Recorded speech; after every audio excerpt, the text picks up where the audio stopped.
നമസ്കാരം. നാസ് സിനിമാ വിഷന്റെ പുതിയൊരു വീഡിയോയിലേക്ക് ഏവർക്കും സ്വാഗതം. തിയേറ്ററുകളിൽ വൻ വിജയമായി നിറഞ്ഞ സദസ്സിൽ ഓടിക്കൊണ്ടിരിക്കുന്ന ആവേശം എന്ന ചിത്രത്തിന് ശേഷം ഫഹദ് ഫാസിലിന്റെ മറ്റൊരു പുതിയ ചിത്രം കൂടി അനൗൺസ് ചെയ്തിരിക്കുന്നു. ഓടും കുതിര ചാടും കുതിര എന്ന് പേരിട്ടിരിക്കുന്ന ചിത്രത്തിന്റെ സംവിധാനം അൽത്താഫ് സലീമാണ്.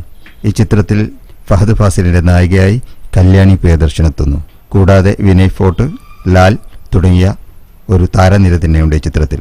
ചിത്രത്തിന്റെ പൂജ കഴിഞ്ഞു, ചിത്രീകരണം ഉടൻ ആരംഭിക്കും. ഇതിനിടെ ആവേശം എന്ന ചിത്രം വൻ വിജയമായി മുന്നേറുന്നു. 22 ദിവസം പിന്നിട്ടപ്പോഴേക്കും 150 കോടിയിലേറെയാണ് വേൾഡ് വൈഡ് കളക്ഷനായി ചിത്രം നേടിയത്. പൃഥ്വിരാജിനെയും ബേസിൽ ജോസഫിനെയും നായകനാക്കി വിപിൻ ദാസ് സംവിധാനം ചെയ്യുന്ന ഗുരുവായൂർ അമ്പലനടയിൽ എന്ന ചിത്രത്തിന്റെ അവസാനഘട്ട ഫിനിഷിംഗ് വർക്കുകൾ നടന്നുകൊണ്ടിരിക്കുന്നു. ചിത്രം ഉടൻ തിയേറ്ററുകളിലേക്കെത്തും. ജിതു അഷ്റഫ് സംവിധാനം ചെയ്യുന്ന കുഞ്ചാക്കോ ബോബൻ മൂവി ഉടൻ ചിത്രീകരണം ആരംഭിക്കുന്നു.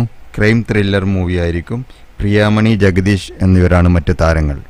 ബിജു മേനോൻ, സുരാജ് വെഞ്ഞാറമൂട്, ധ്യാൻ ശ്രീനിവാസൻ തുടങ്ങിയവർ അഭിനയിക്കുന്ന കോമഡി ത്രില്ലർ ചിത്രം ഉടൻ ചിത്രീകരണം ആരംഭിക്കുന്നു. മമ്മൂക്ക, ജോജോ ജോർജ് തുടങ്ങിയവർ പ്രധാന കഥാപാത്രങ്ങളായി അഭിനയിക്കുന്ന ക്രൈം ത്രില്ലർ മൂവി മെയ് 22 ചിത്രീകരണം ആരംഭിക്കുന്നു. ഓക്കെ, പുതിയ സിനിമാ വിശേഷങ്ങളുമായി വീണ്ടും കണ്ടുമുട്ടാം. സിനിമാ രംഗത്തെ പുത്തൻ വിശേഷങ്ങളും വാർത്തകളും അറിയാൻ ഈ ചാനൽ സബ്സ്ക്രൈബ് ചെയ്യുക, ലൈക്ക് ചെയ്യുക, കമൻറ്റ് ചെയ്യുക, നിങ്ങളുടെ അഭിപ്രായങ്ങൾ അറിയിക്കുക. നന്ദി, നമസ്കാരം, ജയ് ഹിന്ദ്.